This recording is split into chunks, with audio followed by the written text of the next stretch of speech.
Hey guys, Charlie here. Welcome back to Conquering Kerbal Space Program. Can you hear this? Can you hear the smile in my voice? I'm so happy to be saying that. I didn't even say it right. I'm just like super ecstatic. Welcome back to KSP. Oh my gosh, I'm actually doing a legit episode now. We've got things pretty stable. I have encountered a few graphical things late in this development process, and I've just kind of said, you know what, screw it. It's not worth redoing things over a couple of graphical things. So welcome back. This, as you can tell, we're orbiting Duna right now. This is the new ground-based station. I wanted to start the episode with this because I wasn't sure. Well, there's been a couple of changes with it, so I have to go over those kinds of things. So if you remember in like the previous episodes, long time ago, like I don't know, 70s, early 70s or something, we got the Duna ground-based package in orbit of Duna, and this is a slight change from that. Of course, we're in Kerbal Space Program 1.2.2 now, so the performance is way better, which I hope you can see by the recording and the frame rates and stuff that we're getting here. But I've got these couple of solar panels. This thing's operational. I just got it back in orbit. So let's go over some of the changes. This ground-based station is smaller. The ground base is going to be a little bit more compact, a little bit more small. A little bit more small. Yeah, I said that. I'm too excited to have proper grammar, guys. Just go with it. And there's two greenhouses, there's still two habitation modules, and there is also a science and a laboratory, right? Now, we've got that central hub that I was waiting for before. I got it unlocked because I had it unlocked at the end of episode 84. So I've just gone ahead and included that here. This is much more expensive of a launch to stunt up, so I've also paid more to have this in orbit, but that's fine. We've got parachutes on the sides of this, and I had a couple of people telling me in the comments that, you're not going to be able to land that thing with just parachutes. This is Duna, and I'm telling you, I can. I know I can. I've mathematically proven it that I can. Not my practice, but I'm very sure that I can land this with parachutes. The only thing I'm questioning is whether or not on separation, whether or not the parachutes will stay attached to the parts. I'm not entirely convinced that they will. Realistically, in real life, they absolutely would. But I'm not sure they will in KSP. If I decouple this, will the parachutes stay open once they're already open? I don't know. I guess we'll find out. But this is the ground base. I will show you the finished product, but now I just kind of want to say, hey, I'll leave that up for a surprise later. So this is the whole base is basically packaged up. There are a few things that are missing from this. This is not the entire base, but this is the full base as it will be set up on the surface. So we've got the central hub here, two habitation modules here, along with a cupola that's basically here for, reasons, sightseeing reasons. Then we've got a greenhouse here, I believe. Yep.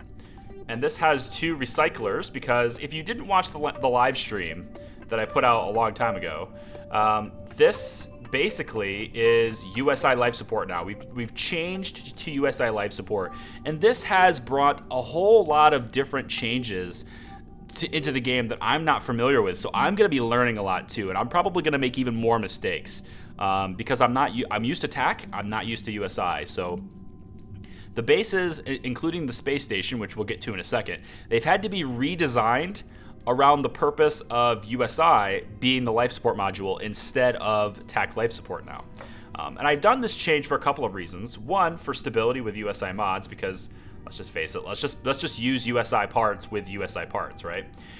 But also because they've added a new mechanic into the game called habitation, and I'll get to that in a minute. This episode is going to be a long episode because we are going to be recapping everything that's going on, and we're going to be doing something too. We're going to be designing something still, but it's around the changes that we're making, right? So there's multiple sittings going into this episode, so bear with me. We've got a couple of scanners here. We got a water scanner as well as the regular narrowband scanner, so we can get ore as well as water and drill it. We're going to try and set the space down on top of some place that has water. I'm going to try and do that. There's not a whole lot of places on Duna with water, but I'm willing to bet we can probably find something if we can. I'm hoping we can. But anyway, yeah, so this is our ground base. We got the laboratory is somewhere, hopefully. Uh-oh, did I forget to put the laboratory on? No, it's right there. And then this whole thing is going to be set up on the base on the surface when we have Kerbals here. However, it's not complete. We're going to have to build some other things and attach it to the station, which is why I also have this inflatable workshop.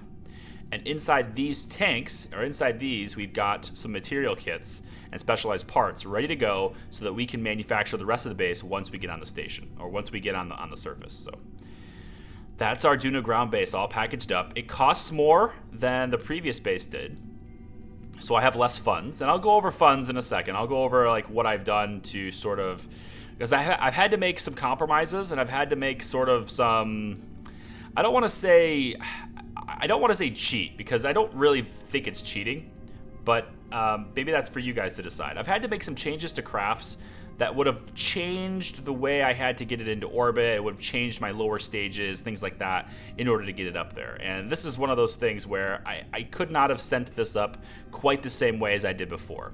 However, I am being as fair as possible here, and I have absolutely no fuel in this tank. It's completely dry, completely empty, just as our previous one was already. So I am still going to need to get to this base module with Kerbals later on. I'm probably still going to need, I mean, I guess I could do it with an unmanned craft, but we're dealing with a 40-second delay here. So, like, I could get it with an unmanned craft, but I probably won't. But I need to attach a CCR2 port to this as well, because there's no CCR2 port on this.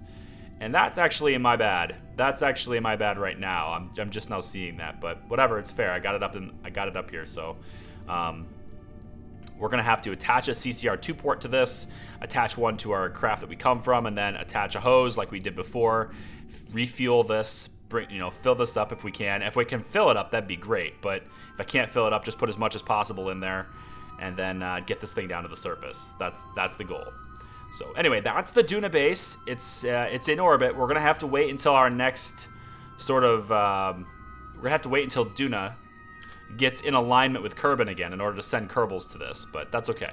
We're making our progress here. We've got the one probe that we've got. I've renamed it Duna Relay Sat, but really this is the race satellite that was on us in the previous episodes.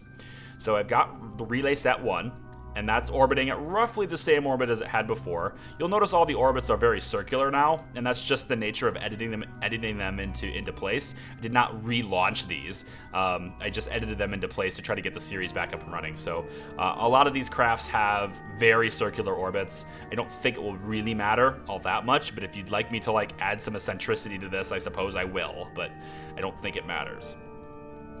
We've also got a contract here to put another satellite around Duna, because we have a whole bunch of contracts now that I've been sort of playing around with to get money. And some of them I'm not, some of them I am. Like a lot of the ones that have to do with Duna, I'm not doing them right now. I'm going to do them on camera for you guys. So we have a create a network for Ike, we have Duna probes, we have kickoff space tourism. I still have to do that, so I probably will do that to get the space camp and stuff back up and running. We've got scan Mimbus for ore, scan the moon for ore, all that stuff. So let's take a look really quick at, if I zoom out, and I love that it's performing really well now. It's awesome. The performance is way better. Let's take a look at some of the, let's take a look at Kerbin and these places around here. Let's get rid of some of these windows because we don't need them up right now. There we go. Get rid of that one. We can probably get rid of Kerbal Alarm Clock. You can see we've got a couple of maneuvers scheduled. These are the satellites that are on their way to Duna. I've restored their path, right? So I've restored them to being on the way to Duna, right? This one's on its way to Duna, right? So I didn't have them in orbit yet, right? I never had them in orbit. So what I've done is I've gone back to the previous crafts that I had. I've made, again, a few modifications if necessary for the sake of parts, but for the most part, they're about the same. Especially this one here, this specialty launch probe here, which is actually very much behind schedule compared to what it was before. This was actually almost at Duna already before, but it is what it is. I haven't been able to restore them perfectly, but they're on their way, and that's the important thing. So this is our satellite delivery vehicle. It's got all of our probes for the whole network for Ike and Duna, just like we had launched before. That's on its way to Duna. Then we've got the specialty launch, which has that super secret thing inside the cargo bay that I wanted to show you later. I've had to make a couple of modifications to that cargo as well for the sake of parts, but it's okay. And then that's pretty much it. I very, very simplified. Yep, I said it. That's what I said. Very, very simplified what we have in stock right now, what we have in store right now, just for the sake of focusing on the mission at hand, right? So all those extra satellites we had orbiting Kerbin, just for the random contracts and stuff, those are gone. Those are not there because I've had no reason to put them in orbit. I have no reason to launch them. There's pros and cons to that, of course. Less satellites around Kerbin does mean maybe our network isn't quite as complete, but we still have the satellites in orbit. You know, the satellite networks are still up for Kerbin's sphere of influence, so it doesn't really matter. We don't have the depreciating orbit problem anymore, so that's good. And all these regular satellites that were around Kerbin before were all just contract-based anyway. Like this big green line here. It's just a contract that wants me to put a satellite like this. So, like, eventually we'll have satellites around Kerbin anyway, but I just found no reason to reinstall a whole bunch of satellites in random orbits just for the sake of doing so. There's no point to that. The overall objective, of course, is, if you don't remember, which, God, it's been so long. If you're watching this series well after these episodes are published, you're probably like, what's he talking about? I just watched 84 and it didn't seem that long ago. This series, between episode 84 and 85, there's like 6 months between the series because my SSD crashed, my hard drive crashed, and I lost a lot of progress, and I had to we had a vote on whether or not we wanted to just continue with the save file that I had in backup, which actually wasn't that bad. It would have taken me maybe a couple of weeks to restore it, no big deal. But you guys almost unanimously voted to go to 122, the new version of KSP. And so that required like a lot more work because of mods, because we're a heavily modded series. Okay, so that being said, now that we've got the people who are not coming in right away caught up, I've got satellites that are basically for the overall objective, which is to put a self-sufficient and fully operational base on every single planet. Except Jewel, of course, which we'll have a space station for. Speaking of space station, let's go ahead and check out the PISS. I've named it the PISS Redux because, of course, it is a different station. I went over this in the live stream, so if you want to know the specifics, as well as watching us build this in real time, you can watch the live stream that I've posted before. I'll have the link to that in the description below this video. And if for some reason I've forgotten to put that link and you're like, where is it? I wanted it. Just let me know in the comments, and I'll be like, whoops, and I'll put it in if I forgot. Let's switch to the PISS. I want to take a look at this now. Okay, we're back to the PISS Redux. Here we are. It looks fairly similar to what you guys are familiar with. The solar panel, for whatever reason, still always spawns looking away from the sun, and it still has to make its turn towards the sun every single time. It's a little annoying, but it is, at least it's able to turn itself without me having to manually turn the station, so at least there's that.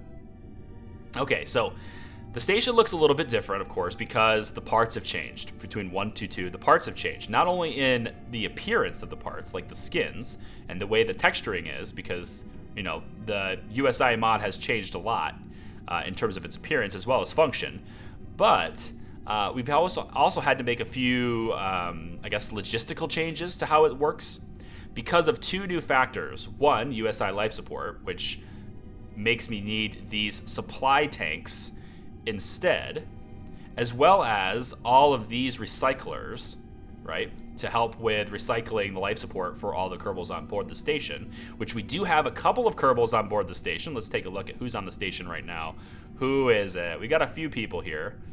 We've got Freya L. Kerman, Patrick Kerman, Ashley J. Kerman, Harvey Kerman, Will Kerman, Alicia Kerman, and Sam J.K. Kerman, as well as, looks like Andre G. Kerman, Fulgora Kerman, and Micah D. Kerman as our medic. And we'll go into the classes and stuff too, because you guys all have different classes than you did before as well. A lot of you do anyway. Okay, so we've got battery power all throughout the station here. Lots of battery power there. There's a big water tank at the bottom, which is half full. We've got here a medical bay, which again, I can go over that and stuff later on. But basically, the different classes with the USI mod have changed a lot about how Kerbals work. We have a lot of different classes like medical bay, which is going to keep Kerbals healthy, right? Kind of keep them sane, if you will.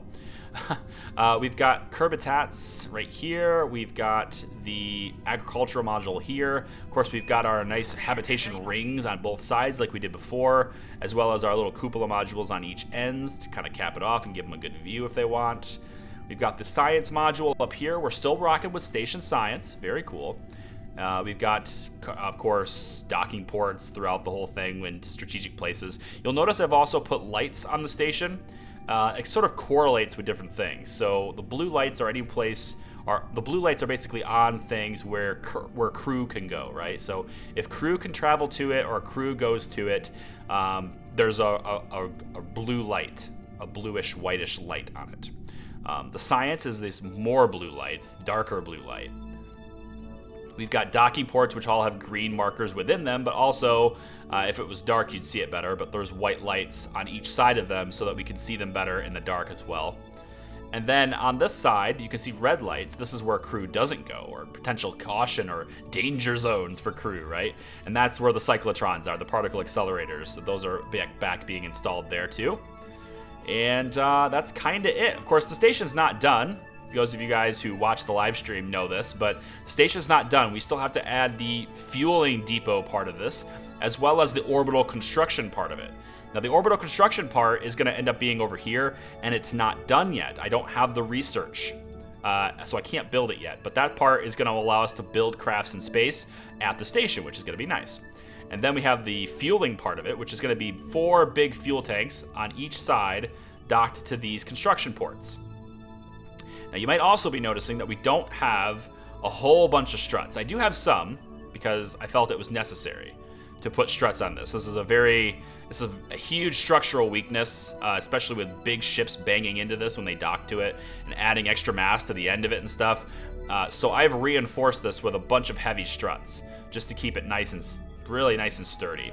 Of course, in 122, there is auto strutting, so a lot of the space station is auto strutted, which is why it's not flailing all over the place right now. But another reason why it's not flailing all over the place right now is because there's also no docking ports. So this is all actually assembled to each other. There's no docking ports. And this is what you guys voted to allow me to do before we decided to go to 122. You guys said, hey, why don't you just weld everything together? And I was like, that sounds like a great idea. Well, it kind of is now. It's not actually welded, but it's as close to being welded as you can get because there's no docking ports merging all these things. So that's really cool. Now, eventually we will have some docking ports. Obviously, we're going to have to put in the fuel depots and stuff like this. Not the depot, but the giant fuel tanks. You get it. But USI has these construction docking ports. So this is a different kind of docking port. These are construction port seniors. And the construction ports are pretty cool because what they allow you to do is essentially dock 2 things together and then eliminate the docking port. They'll delete themselves.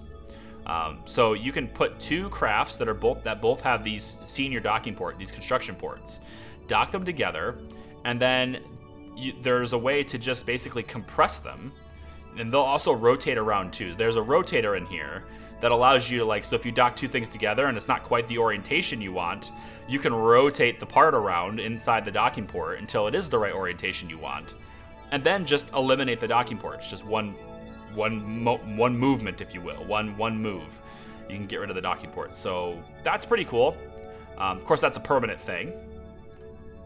And we've got a construction docking port up here too, because we're also going to be we also have another extension to add to the station here, which is our communications area, our communications equipment, but that's not done yet either. So lots of stuff left to do. There's the station. Just wanted to give you a recap on that kind of thing as well.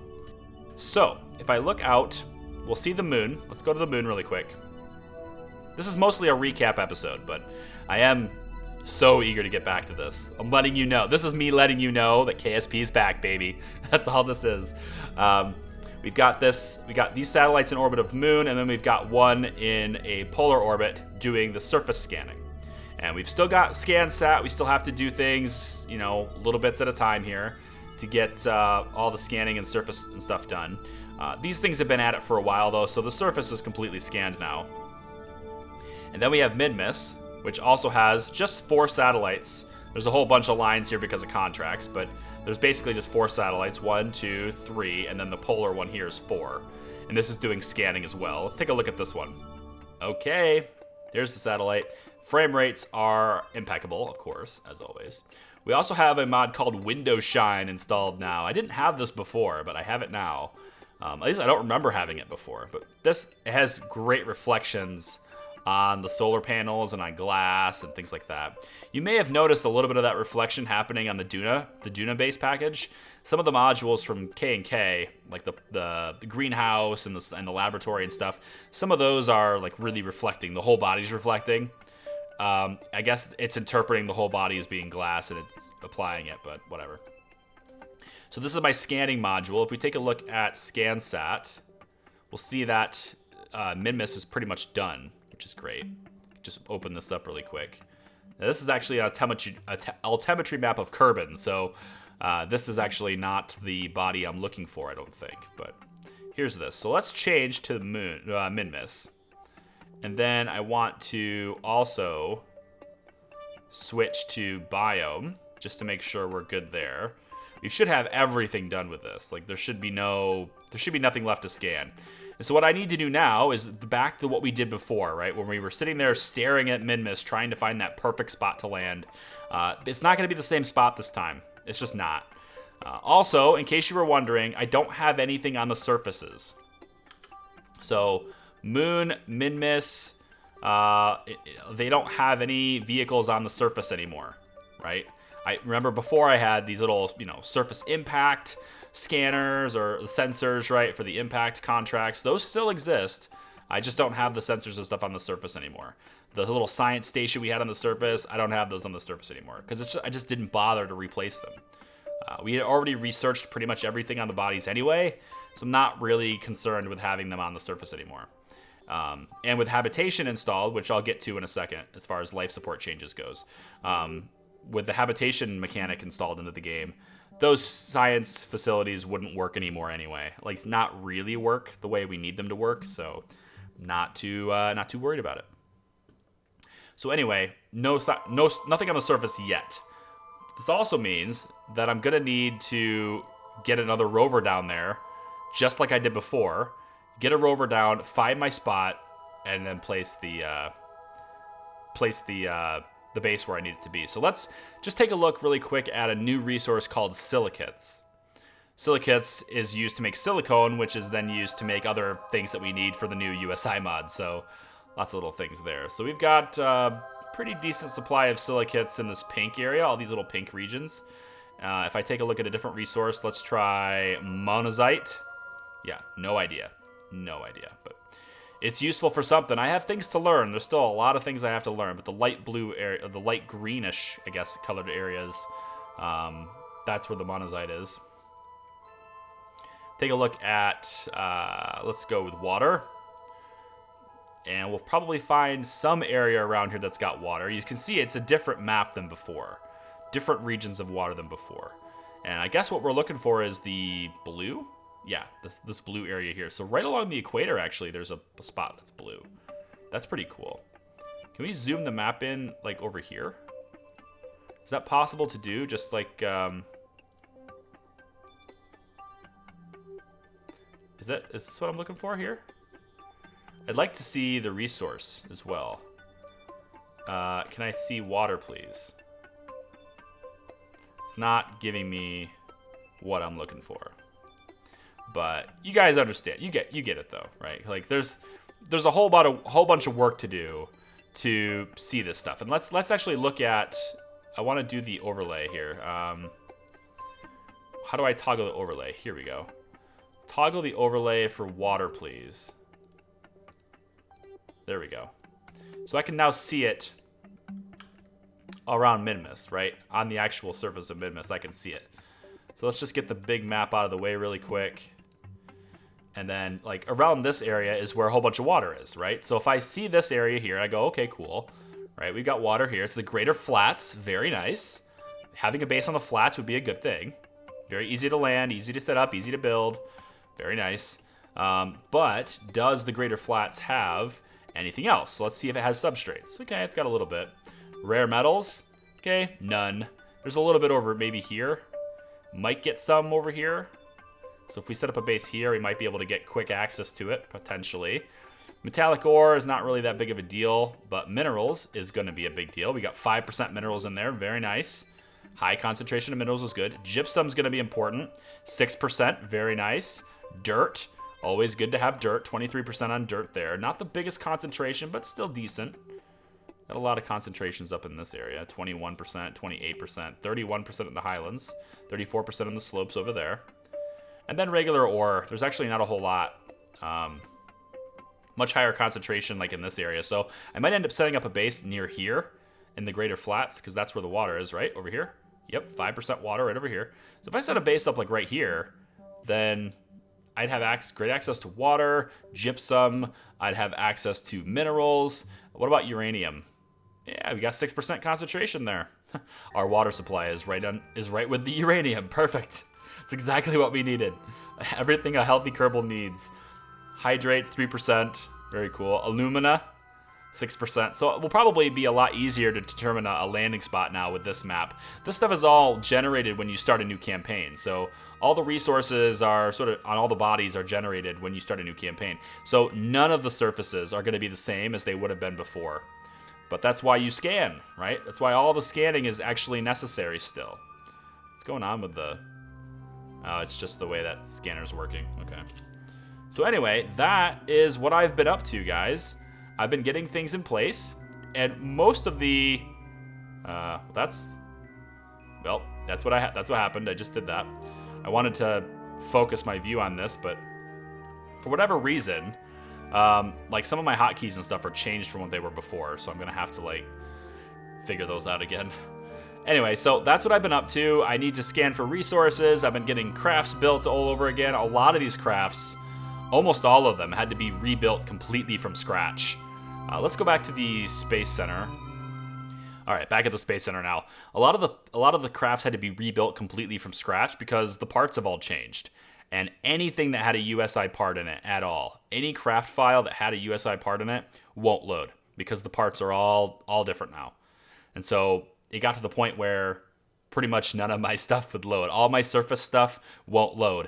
All of my base stuff that I had won't load. Some of my satellites in orbit won't load because they had those life support tanks on them from TAC Life Support, and I switched to USI, so those parts don't exist anymore either. So, like, pretty much anything that had anything to do with a Kerbal being in it had to be rebuilt from scratch. So it's taken me quite a bit to do that, especially like between my work schedule and also trying to manage the growth of the channel with other series and stuff. So take a look really quick at the administration building. We are still working on Duna probes. This is still our focus.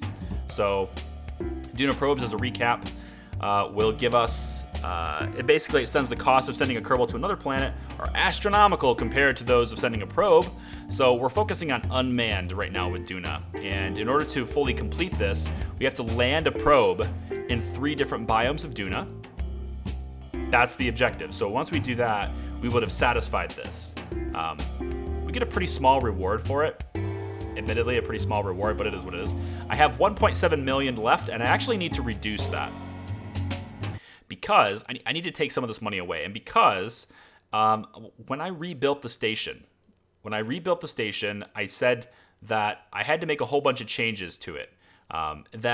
These are changes like adding all that extra electrical power and all the recyclers and all that stuff, right? I said what I was going to do, because I didn't send up that extra stuff, which has extra weight to it, because I didn't send that up and because I edited the station into orbit. Again, look at the live stream.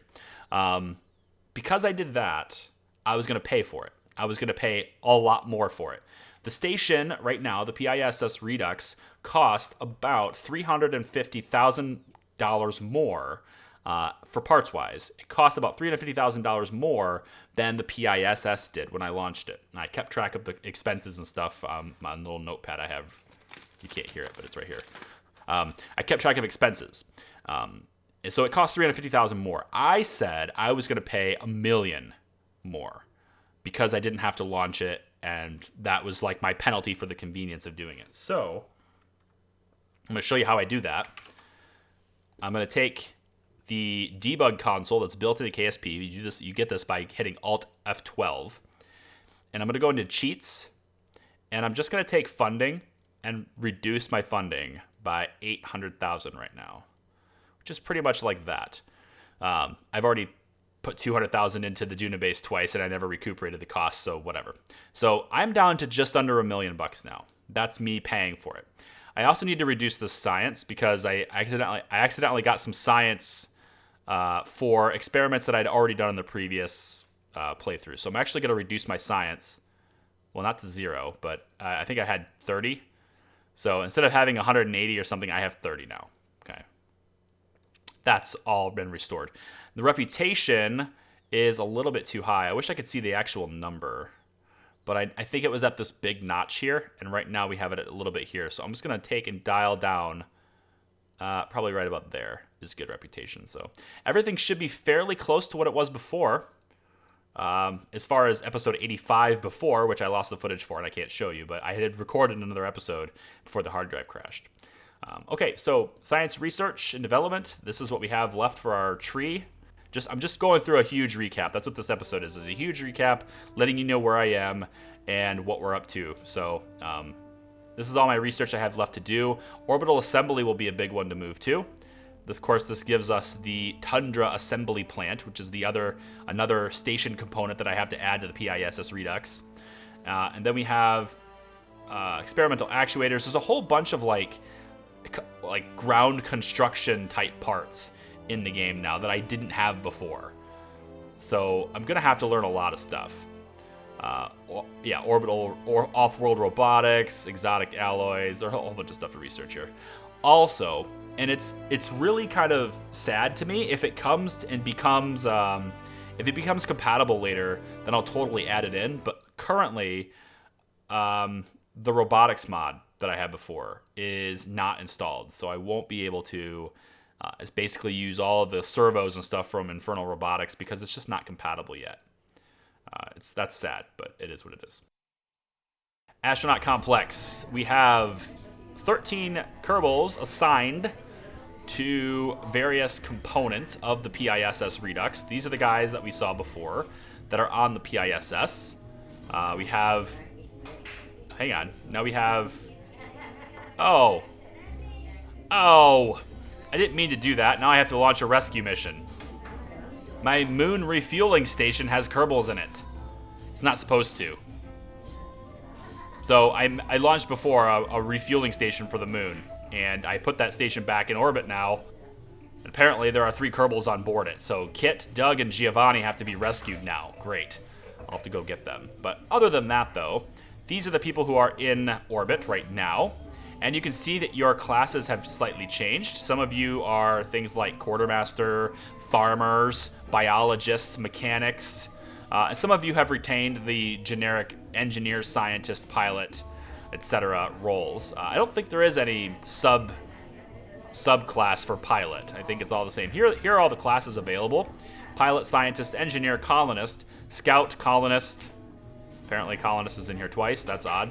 Miner, technician, mechanic, biologist, geologist, farmer, medic, and quartermaster. You all have your different perks, different advantages. There's male and female, and I can actually generate my new Kerbals that I want to hire right here. Depending on what I choose will determine what the cost of hiring that Kerbal is. So currently I have 31 of you in the game. Here's the other 18. So you guys can see, just ignore Tito, he's a tourist. But we've got Andre, Michael P, Wilmer, William G, Andrew M, Dylan K, Cody, Shane, Laura Lee, Billy V, Henry J, Felix F, Jaden Kerman, Alejandro B Kerman. We have John E, Jesse Kerman, Jack R, and Sandriel. You guys are all back in the game, ready to rock. For the most part, I've kept your classes like they were, but I'm not able to really keep you... Basically what I did is I just hired a bunch of Kerbals, then I went through the list of the Kerbals that were already hired and put you into the game and made sure that you were similar to what you were before. So Jaden was an engineer before, he's now a miner, okay? We have John E, he used to be an engineer, now he's a technician. And so some of these guys have specialties that they're good at, that they're going to be useful for, and they have certain bonuses for doing those specialties. Everyone has also been made 1 star. So we had a couple of you that were 2 stars before. I've made everyone 1 star just to start you off on a nice even scale here. So there's that. We're going to be using a lot of Kerbals. But now, the really cool part about this is I can afford to have a lot more of you in the game now, which is fantastic. So I'm going to go back to that video, that recruitment video, and I'm going to be adding a whole bunch more Kerbals when I need them now. So look for new names, because it'll happen. We can do a bulk hire if we want to. You can determine their courage and stupidity, and adjusting these actually adjusts the price. So the more courageous I make them, the higher they'll cost, the more money they'll cost. The less stupid they are, the higher they'll cost.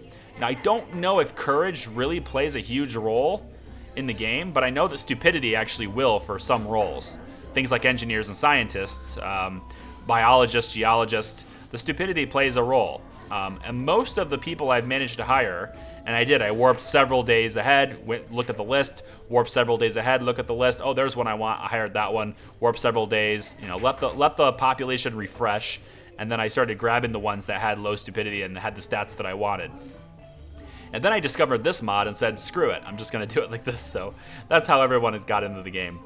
I can also select their level. So if they're only level 0, a pilot will cost, if I put these, I don't think adding the fearless trait to them actually cost me 10,000, which I don't really know what that does. I'm going to have to look that up.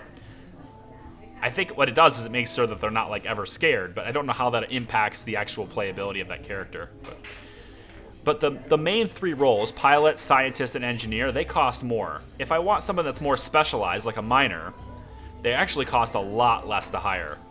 Because if you take a look at an engineer, they provide repair skills, they can repack parachutes, they can increase the resource converter efficiencies, they increase your drill efficiencies. They're a colonist that increase the funds that you get from missions.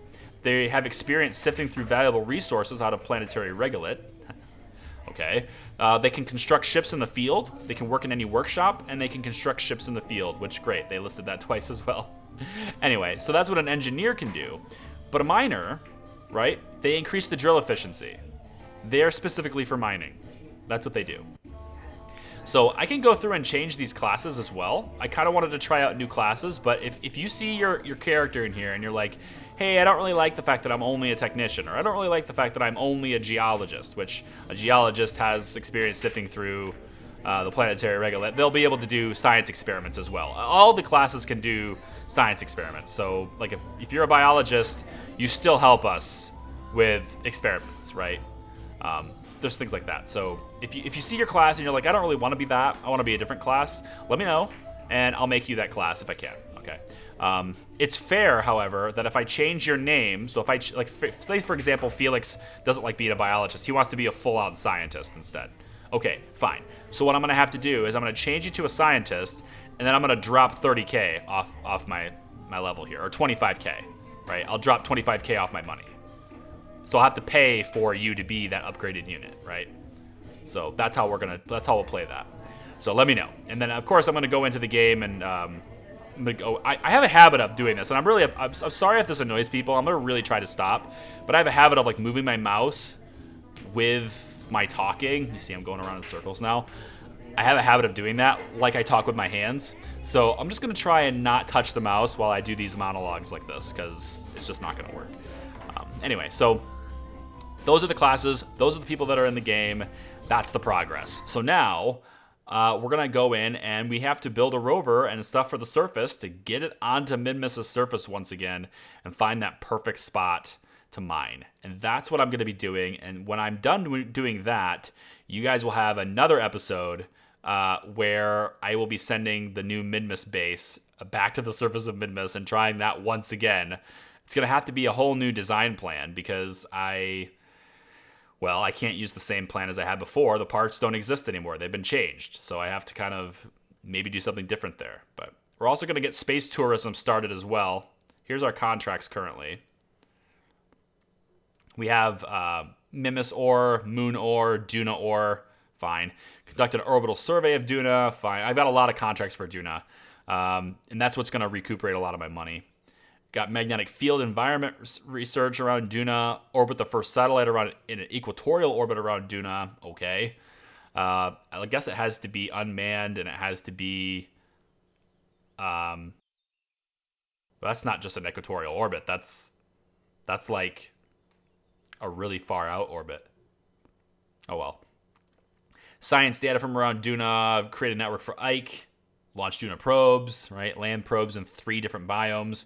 This is a contract, but this is also part of our administration goals, is doing that as well. So that kind of crosses over and to do 2 things at once. And then kick off space tourism. I'm going to do that. We gotta put Tito up into orbit. Satellite around Kerbin, Minmus, all these stuff. So I'm gonna do all that stuff. I'll be keeping on that, but we're gonna start on this Minmus base because that's what we were doing before. And hopefully we'll be more successful this time. We shouldn't have any crashes. It's fairly stable aside from a few graphical things. And hopefully we don't encounter those anymore. Thank you so much for your patience, guys.